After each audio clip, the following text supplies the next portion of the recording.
नमस्कार मित्रों, देसी ट्यूशंस में आपका स्वागत है। इस वीडियो में हम सीखने वाले हैं 9th standard Maharashtra board new syllabus science का 12th चैप्टर, जिसका नाम है स्टडी ऑफ साउंड। आगे बढ़ने से पहले मेरे आपसे रिक्वेस्ट है कि प्लीज़ मेरे वीडियो को लाइक कीजिए, अपने दोस्तों के साथ भरपूर शेयर कीजिए। कुछ डाउट्स हो तो नीचे कमेंट कीजिए, मेरे चैनल को सब्सक्राइब कीजिए। तो चलिए शुरू करते हैं।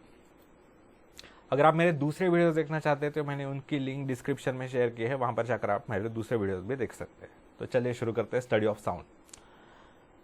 Can you recall how does the velocity of sound depend on its frequency. देखिए थोड़ा बहुत रफ रिलेशन ये होता है कि हाई फ्रीक्वेंसी वाला साउंड की वेलोसिटी भी हाई होती है। How is the direction of the oscillation of particles of the medium related to the direction of propagation of the sound wave. देखिए दो तरह के वेव्स होते हैं। पहला टाइप होता है ट्रांसवर्स वेव और दूसरा टाइप होता है लॉन्गिट्यूडनल वेव। ट्रांसवर्स वेव में क्या होता है, जिस दिशा में वेव पास हो रही है, जिस दिशा में वेव जा रही है, ये दिशा, उस दिशा के परपेंडिकुलर दिशा में particles of the medium oscillate यानी वाइब्रेट होना।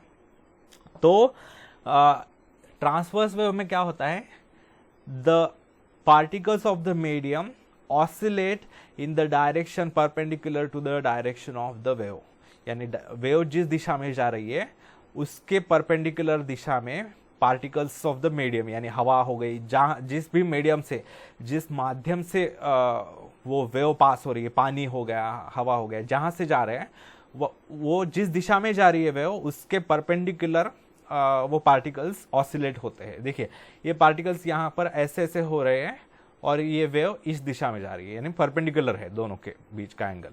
तो ये जो वेव है ऐसी ऐसी बनती है वेव, और उसे कहते हैं ट्रांसवर्स वेव। और दूसरा टाइप होता है लॉन्गिट्यूडनल वेव। लॉन्गिट्यूडनल वेव यानी the direction of motion of the particles is parallel to that of the direction of the wave, यानी वेव जिस दिशा में जा रही है, इस दिशा में वेव जा रही है, उसी के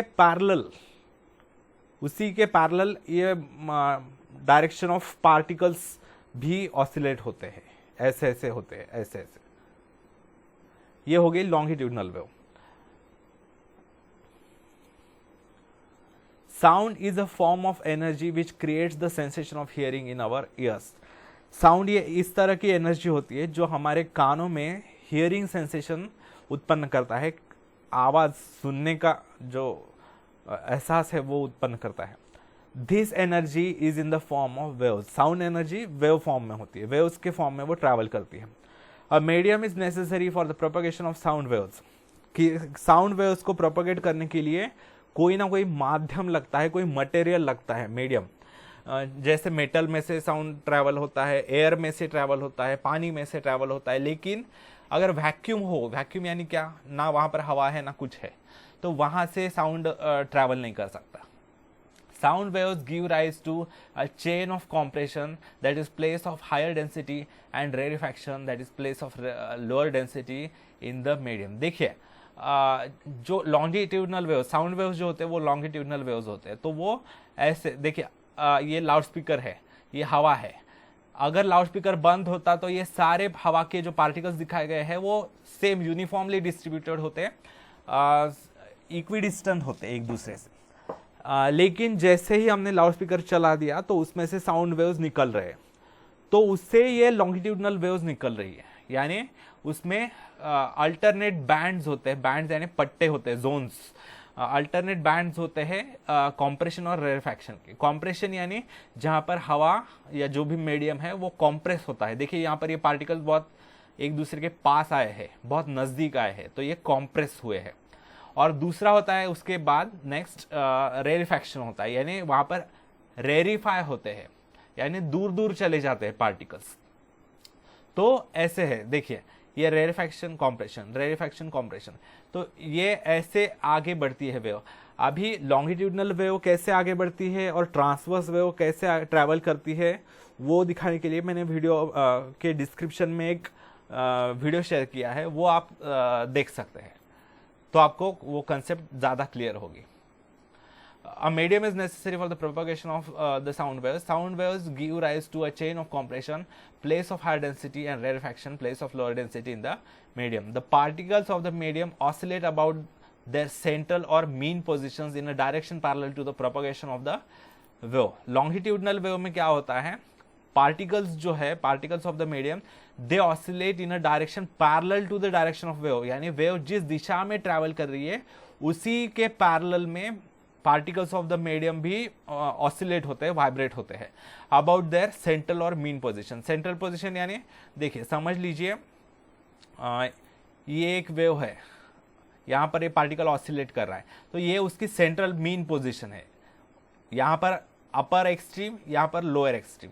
उसी तरह ये इसका सेंट्रल पॉइंट हो सकता है, ये राइट हैंड एक्सट्रीम, ये लेफ्ट हैंड एक्सट्रीम, ऐसे उसका सेंट्रल पॉइंट जो होता है उससे कहते हैं mean position.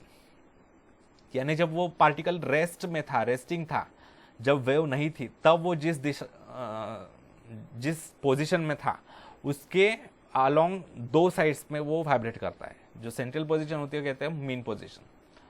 On the other hand, in the waves created by dropping a stone in still water, the particles of water oscillate up and down.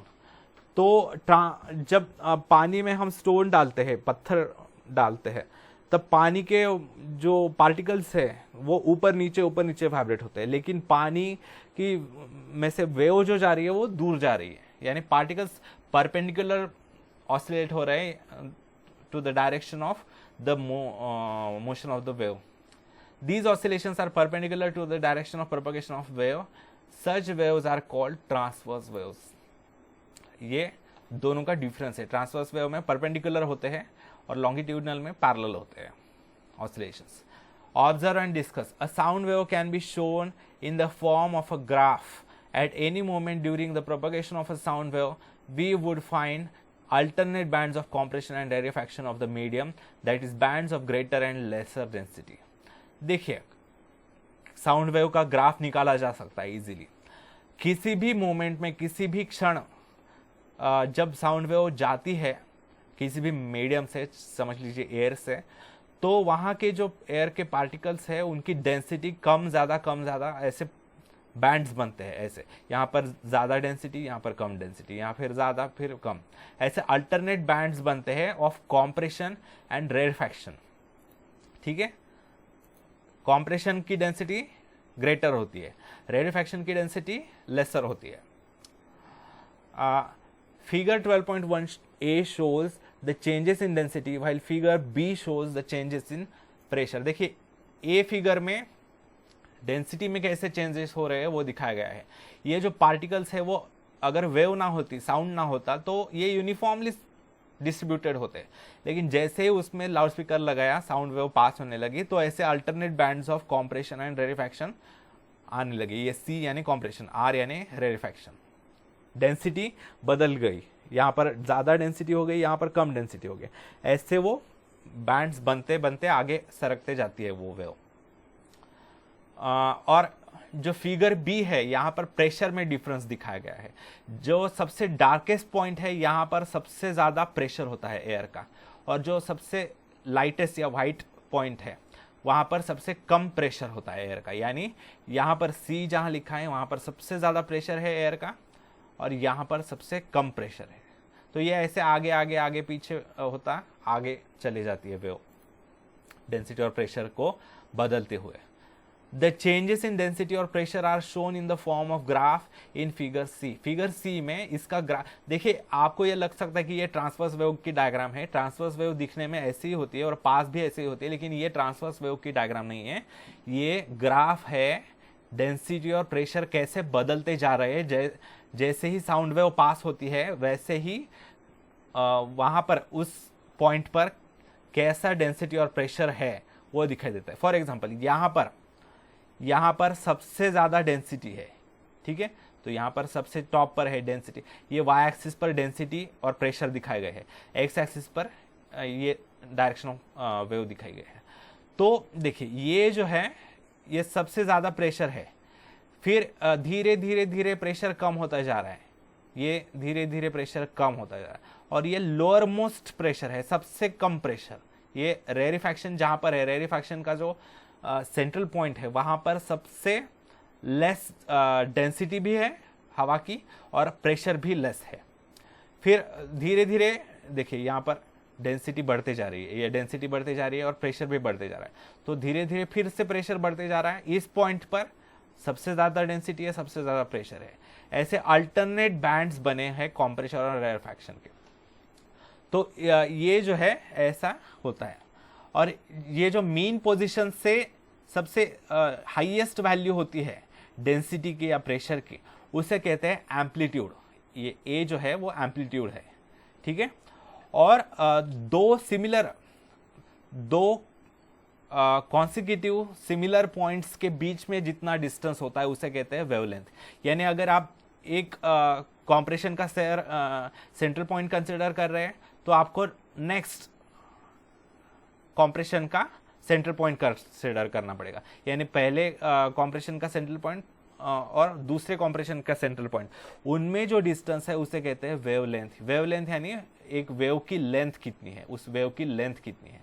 यानी अगर इस कॉम्प्रेशन का सेंट्रल पॉइंट ले रहे हैं तो नेक्स्ट जो आ रहा है कॉम्प्रेशन, उसी का सेंट्रल पॉइंट लेकर ये जो डिस्टेंस है उसे वेवलेंथ कहते हैं। अगर आप रेरिफैक्शन लेना चाहते हैं तो वैसे भी ले सकते हैं। अगर यहाँ से ये लोअर मोस्ट पॉइंट, फिर नेक्स्ट जो कॉन्सिक्यूटिव नेक्स्ट तुरंत आ रहा है वो लोअर मोस्ट पॉइंट, तो ये हो गई वेवलेंथ। ये भी है सेम और ये भी सेम है, ये उसका चिन्ह है, सिंबल वेवलेंथ का। उसे कहते हैं उल्टा वाई जैसा दिखाई दे रहा है ना, उल्टे वाई जैसा, तो उसका नाम है, एक ग्रीक लेटर है, वो ग्रीक अल्फाबेट है, उसे कहते हैं lambda.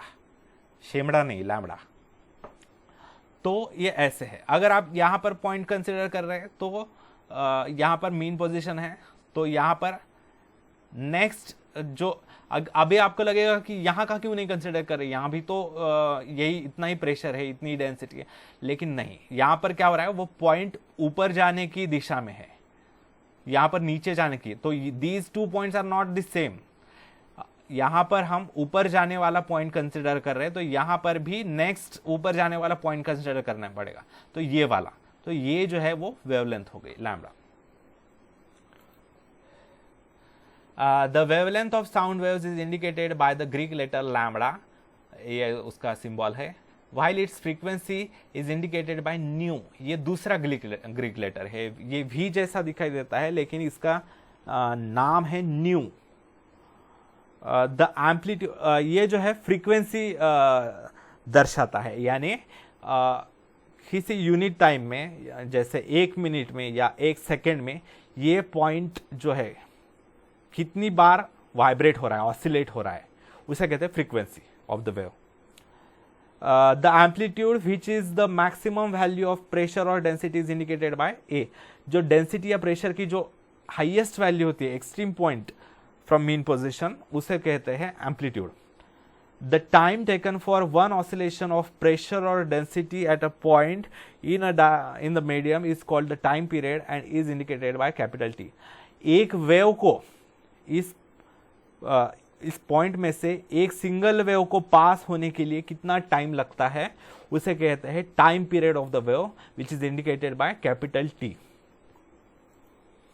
The value of frequency determines the pitch that is high और low of the sound, while the value of the amplitude determines its strength और loudness। फ्रीक्वेंसी क्या डिसाइड करती है, पिच डिसाइड करती है। यानी उसका मैं एग्जांपल बताऊं तो मेल का जो पुरुषों का आवाज होता है वो लो फ्रीक्वेंसी वाला होता है, और महिलाओं का जो आवाज होता है वो हाई फ्रीक्वेंसी वाला होता है। यानी लो फ्रीक्वेंसी वाला आवाज ऐसा ऐसा होता है, और हाई फ्रीक्वेंसी वाला आवाज, हाई पिच वाला ऐसा होता है। I hope you are getting it. और एम्पलीट्यूड क्या डिसाइड करता है, लाउडनेस, आवाज कितना बड़ा आ रहा है वो डिसाइड करता है, एम्पलीट्यूड वो डिसाइड करता है। यानी अगर समझ लीजिए हमें भाषण करना है, तो हम भाषण कर रहे हैं लेकिन बहुत भीड़ है, तो हमारा आवाज पूरे भीड़ तक सुनाई नहीं देगा, तो हम क्या लगाते हैं, माइक लगाकर स्पीकर्स लगाते हैं। स्पीकर्स क्या करते हैं, आवाज को एम्पलीफाई करते हैं। एम्पलीफाई करते हैं यानी उसको एम्पलीट्यूड बढ़ाते हैं उस साउंड वेव का, हमारे मुंह में से जो आवाज निकल रहा है उस साउंड वेव का एम्पलीट्यूड बढ़ा देता है, तो उसके कारण उसका लाउडनेस बढ़ जाता है। तो लाउडनेस जब बढ़ता है तो जब हम गाने सुनते समय, टीवी देखते समय जो वॉल्यूम प्लस वॉल्यूम माइनस करते हैं ना, वॉल्यूम जब बढ़ाते हैं तब उसका एम्पलीट्यूड बढ़ता है। तो इसके कारण जो बड़े बड़े स्पीकर्स होते हैं उन्हें एम्पलीफायर भी कहते हैं। एम्पलीफायर यानी क्या, जो आवाज को एम्पलीफाई करता है वो मशीन, उसे कहते हैं एम्पलीफायर। तो एम्पलीट्यूड क्या करता है, लाउडनेस डिसाइड करता है, और फ्रीक्वेंसी क्या करता है, पिच। पुरुषों का आवाज लो पिच, लो फ्रीक्वेंसी वाला होता है, महिलाओं का आवाज जो होता है वो हाई पिच वाला होता है। How are the frequencies of notes sa re ग म प ध नि सा रिलेटेड टू ईच अदर। देखिए ये फ्रीक्वेंसीज मैंने आपको दी है, आप टेक्स्ट बुक में लिख सकते हैं। देखिए जो दो सा होते हैं, आपको पता है, एक लोअर सा होता है, एक अपर सा होता है। तो लोअर सा जो पहला सा होता है उसकी फ्रीक्वेंसी होती है 440 हर्ट्ज।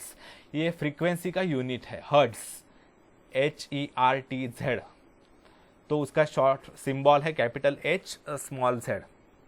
तो लोअर सा जो होता है उसकी फ्रीक्वेंसी होती है 440 हर्ट्ज।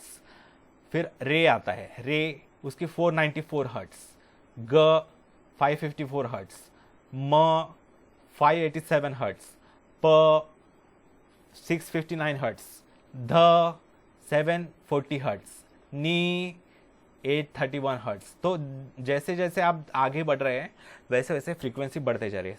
फिर अपर सा जो होता है उसकी फ्रीक्वेंसी होती है सा यानी 880 हर्ट्ज। तो उनके बीच में रिलेशन है, फ्रीक्वेंसी रेगुलर पीरियड से बढ़ रही है। यानी रे और सा का अगर रेशो हो गया फ्रीक्वेंसी का, तो रे इज टू सा की फ्रीक्वेंसी जो होगी उनका रेशो 1.12 होगा अप्रोक्सीमेटली। उतना ही ग इज टू रे यानी अगला डिवाइडेड बाय पिछला, उनका अगर डिवाइड करोगे फ्रीक्वेंसी तो 1.12 आएगी। वही म इज टू ग करोगे तो 1.12, प इज टू म 1.12, सेम ऐसे धीरे धीरे बढ़ते जाती है फ्रीक्वेंसी। वही अगर आप अपर सा और लोअर सा के देखोगे रेशो, अपर सा है 880 हर्ट्ज और लोअर सा है 440 हर्ट्ज, यानी दुगना बढ़ रही है फ्रीक्वेंसी। तो अपर साइज टू लोअर सा की फ्रीक्वेंसी का रेशो है 2। ठीक है, तो वैसे ही नेक्स्ट जो होगा, देखिए सा रे ग म प ध नि सा, फिर उसके ऊपर भी रे, नेक्स्ट रे आता है ऊपर वाला, तो वो भी इससे दुगना होगा, 494 से दुगना। ठीक है, ऐसे। What is the main difference between the frequencies of the voice of a man and that of a woman? महिला और पुरुष के आवाज के फ्रीक्वेंसी में क्या अंतर होता है? तो मैंने बताया अभी आपको कि पुरुषों का आवाज जो होता है उसका लो पिच होती है, लो फ्रीक्वेंसी होती है। महिलाओं का जो आवाज होता है वो उसकी फ्रीक्वेंसी हाई होती है, ज्यादा होती है। वेलोसिटी ऑफ साउंड, देखिए ये एक्सपेरिमेंट बताया गया है। पहले हम ये चारों पॉइंट्स पढ़ लेते हैं और आपको फिर मैं एक्सप्लेन करता हूँ। 1. Take your friend to a place where there are iron pipes, example the school veranda और स्टेयरकेस और अ फेंस। ऐसे स्थान पर आप अपने मित्र के साथ जाइए जहां पर आयरन पाइप्स, लोहे के पाइप्स रखे हुए हैं, स्कूल वरांडा में हो या स्टेयरकेस में हो या कहीं पर भी। सेकेंड स्टेप है stand near one end of the pipe and ask the friend to stand 20-25 feet away from your near the pipe. अगर दो पाइप का एक एंड है, ऐसा पाइप है लंबा, तो उसके एक एंड पर आपको रुकना है और दूसरे 20-25 फीट दूर आपको अपने मित्र को खड़े रहना है। फिर ask the friend to gently tap the pipe with a stone, press your ear near the pipe and listen to the sound coming through the pipe। आपको क्या करना है, पाइप को कान लगाकर बैठना है, कान उसको चिपकाकर, और अपने मित्र को कहना है कि उसको पत्थर से मारिए उस पाइप को दूर दूर से 20-25 फुट दूर से। तो वो जब मारेगा तब क्या हो, आपको सुनना है फिर क्या होता है। Fourth, the same sound coming through the air can also be heard but which sound reaches you first. आपको 2 बार आवाज सुनाई देगी, एक पाइप में से आ रही है आवाज और दूसरा हवा में से जो ट्रैवल हो रही है आवाज वो। तो आप अगर पूरा सतर्कता से सुनेंगे तो आपको ये एहसास होगा कि जो पाइप में से आ रहा है आवाज वो आपको पहले सुनाई दे रहा है। पाइप में से, पाइप के बॉडी में से जो ट्रैवल कर रहा है आवाज वो पहले आपको सुनाई दे रहा है, आप तक पहुंच रहा है। और जो हवा में से आ रहा है उसके बाद आ रहा है। थोड़ा सा ही अंतर होता है दोनों में, बहुत थोड़ा, कुछ माइक्रो सेकेंड्स का, लेकिन 2 बार सुनाई देता है। तो हवा में बाद में सुनाई देता है और पाइप में से पहले सुनाई देता है। From the above activity you can see that you hear the sound through the iron pipe much before you hear it coming through air। आपको आयन पाइप में से पहले सुनाई देता है आवाज और बाद में कुछ देर बाद हवा में से आवाज सुनाई देता है। This shows that sound travels faster in iron than in the air। इससे क्या पता चलता है हमें, आयन के पाइप में साउंड वेव्स तेजी से ट्रैवल करती है compare to air. The distance covered by a point on the wave, for example the point of highest density or lowest density in unit time is the velocity of the sound wave। ये velocity sound wave की velocity का definition है। यानी एक sound wave ने unit time में, यानी समझ लीजिए 1 सेकेंड में या 1 मिनट में, 1 घंटे में, यूनिट टाइम जनरली सेकंड में गिनाया जाता है। तो 1 सेकंड में एक साउंड वेव कितनी दूर तक ट्रैवल करती है। 1 सेकंड में यूनिट टाइम हो सकता है। यूनिट टाइम किसे कहते हैं, 1 सेकंड, 1 घंटा, 1 मिनट, उसे कहते हैं। जनरली सेकंड में गिना जाता है। तो 1 सेकंड में कितना मीटर्स ट्रैवल कर रही है वेव, साउंड वेव, उसे कहते हैं वेलोसिटी ऑफ साउंड वेव। तो वेलोसिटी की डेफिनेशन तो आपको पता है, velocity is equal to distance upon time, nothing new in that। So any point on the sound wave covers a distance equal to lambda, that is wavelength, in time t, time period। Thus the velocity of sound is given by v is equal to nu lambda because 1 upon t is equal to nu। देखिए अभी ये आपको बहुत ही कठिनाई से समझाया गया है, मैं आपको ठीक से समझाता हूँ। देखिए एक साउंड वेव को ट्रैवल करने के लिए कितना समय लगता है। देखिए एक साउंड वेव सिंगल, अगर यहां से शुरू कर रहे हैं तो ये इतनी साउंड वेव, ये जो साउंड वेव है, एक साउंड वेव को ट्रैवल करने के लिए एक पॉइंट में से जो टाइम लगता है उसे कहते हैं टाइम पीरियड। ठीक है, एक सिंगल वेव को ट्रैवल करने के लिए जितना टाइम लगता है उसे कहते हैं, पूरी वेव को इस पॉइंट में से ये पूरी वेव ट्रैवल होनी चाहिए, पास होनी चाहिए। तो एक सिंगल वेव जितने टाइम में पास होती है एक पॉइंट में से उसे कहते हैं टाइम पीरियड। ठीक है, और लैम्बडा, एक सिंगल एक वेव में 2 कॉन्सिक्यूटिव सिमिलर पॉइंट्स, यानी अगर क्रस्ट इसे ये जो कॉम्प्रेशन है उसका सेंट्रल पॉइंट और नेक्स्ट कॉम्प्रेशर का सेंट्रल पॉइंट, वो सिमिलर प्रेशर पॉइंट्स जो होंगे वो अगर आप देखोगे तो उनके बीच में जितना डिस्टेंस होगा वो तो आपको समझ में आता है। वेवलेंथ यानी क्या, एक वेव की लेंथ कितनी है, ये वेव की लेंथ है इतनी, तो उसे कहते हैं वेवलेंथ। एक सिंगल वेव की लेंथ जो होती है उसे कहते हैं वेवलेंथ। वो सिंगल वेव एक पॉइंट में से ट्रैवल करने के लिए जितना टाइम लगता है उसे कहते हैं time period of the wave. ठीक है, तो v is equal to nu lambda. और एक बात आपको याद रखनी है, टाइम पीरियड जो होता है उसका अगर इनवर्स करोगे आप तो फ्रीक्वेंसी आती है, यानी 1 upon T is equal to frequency, 1 upon time period is equal to frequency, 1 upon T is equal to nu. ठीक है, देखिए यहां पर लिखा है v is equal to nu lambda because 1 upon T is equal to nu. ये याद रखना है। टाइम पीरियड का अगर रेसिप्रोकल लोगे आप तो फ्रीक्वेंसी मिलेगी, फ्रीक्वेंसी का रेसिप्रोकल लोगे, ये इसका उल्टा करोगे 1 अपॉन न्यू करोगे तो आपको टी मिलेगा। तो वेलोसिटी जो है वेवलेंथ अपॉन टाइम पीरियड, ये उसका फॉर्मूला है। साउंड की वेलोसिटी निकालनी है अगर आपको, तो wavelength divided by time period, that is v is equal to lambda upon capital T। Thus, the velocity of sound is equal to wavelength into frequency। तो ये 1 अपॉन टी यानी क्या हो गया, फ्रीक्वेंसी हो गया, तो लैम्बडा इंटू न्यू, ठीक है। v is equal to lambda into nu, because 1 upon T is nu. तो velocity of sound is equal to wavelength into frequency. In any medium at fixed physical conditions the velocity of sound of different frequencies is very nearly the same. किसी भी medium में, किसी भी माध्यम में, अगर आप हवा ले रहे, हवा, दूसरा मीडियम ले रहे आयरन या फिर एल्यूमिनियम, जो भी हो, कोई भी मीडियम जिसमें से वेव ट्रैवल होती है उसे कहते हैं मीडियम।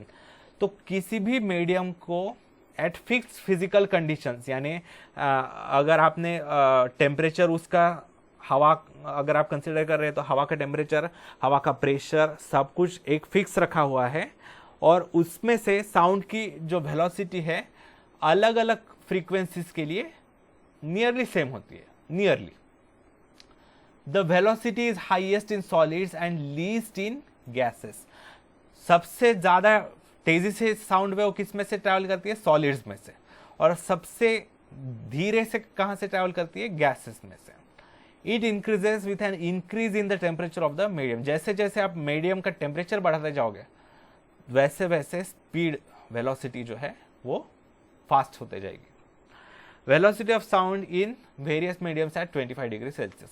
25 डिग्री सेल्सियस पर अलग अलग मीडियम्स में, मीडिया में क्या क्या स्पीड है साउंड की, वो देखते हैं।